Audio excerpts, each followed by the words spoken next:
Okay, now in this training segment, we're going to talk about what to do when your conscious choking infant has gone unresponsive. Now, if you've not already activated EMS by calling 911 or calling a code, now is your opportunity to do so.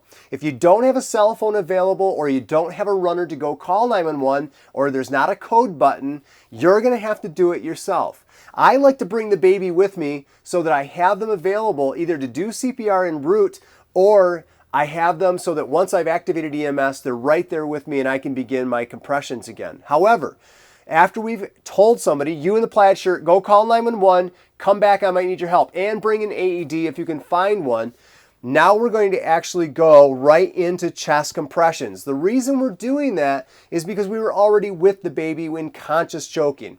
If you weren't with the baby, you might need to start with a reassessment. But we're going to say we're continuing on. Baby was conscious, they were choking, now they're unconscious, and they're still choking. Nipple line for the landmark, 2 fingers down in the lower third of the sternum, third the depth of the chest for compressions at 100 to 120 compressions per minute. We're going to start right now. 1 and 2 and 3 and 4 and 5 and 6, 7, 8, 9, 10, 11, 12, 13, 14, 15, 16, 17, 18, 19, 20, 22, 23, 24, 25, 26, 27, 28, 29, 30. I bring the baby's head into a neutral position and look in the mouth. See if there's product. If I don't see product, I'm not going in for a blind finger sweep. That's contraindicated in babies. I don't see anything visibly, so I'm going to go ahead and attempt a rescue breath. Nothing goes in, so I reposition the head and try again. Nothing goes in, so I'm going to go right back into my 30 chest compressions. After my 30 chest compressions, I re-look in the mouth and look for an object. But I do see an object, so I'm going to sweep it out with my smallest finger I have, my pinky. I go in with a hooking motion and try to sweep it out. After the object is clear, I reseal my rescue mask and try another rescue breath. The chest rose and fell, and I get a second rescue breath.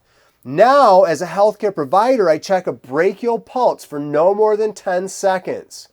Now, in infants, if their heart rate is lower than 60 beats per minute, it's indicated that we override with chest compressions in CPR.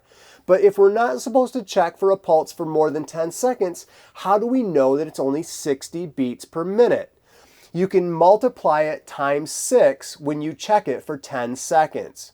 So for instance, a baby who's been in distress, not breathing, is probably going to be a bit tachycardic. Now remember, infants can range on the high end between 120 to 180 beats per minute, depending on their age. So it's not going to be abnormal to feel a really fast and maybe even a slightly thready pulse. What we call thready is thin, like it's getting weaker.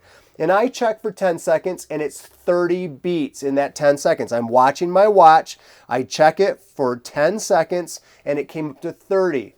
30 times 6 is 180 beats per minute. So we've got plenty of heart contractions going on and a great rate, but the baby's not breathing normally. So I'm going to go right back into my rescue breaths. Rescue breaths without compressions is once every 3 seconds for 2 minutes. After approximately 2 minutes, I'm going to reassess for a brachial pulse.